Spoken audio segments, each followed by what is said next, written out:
What is up, YouTube? It's Coach Ryan Rizuki, and today I'm going to be showing you a shooting drill to help you find your range.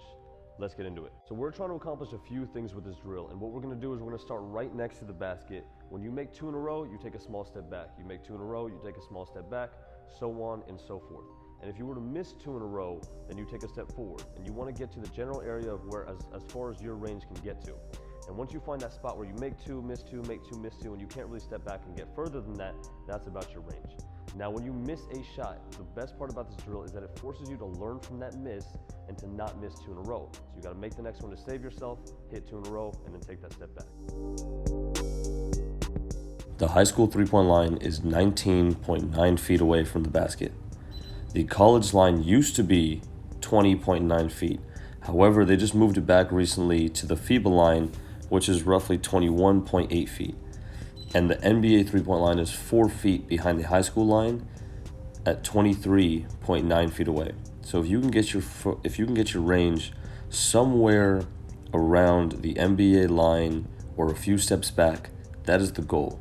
You'll be able to spread out the defense, knock down more shots, and the high school line is going to feel like a mid-range jumper. That's what you want it to feel like. Your percentage will go up. You know, the more that you continue to extend your range, because most of you guys being in high school or college or even younger, you will be shooting from those high school and college lines, of course not the NBA line. So the more that you can get used to it from a distance and keep extending your range, the easier your close shots will be. The best advice I got from one of the NBA players I train is he was telling one of my high school players, he said, listen, if you have range, do all your workouts from the NBA line. And then that way, when you get into a game or when you get into practice, when you're actually working on that high school line, it's going to feel like a piece of cake. And mind you, this was a player, of course, who had a lot of range, who had an amazing shot, so it was good advice for them.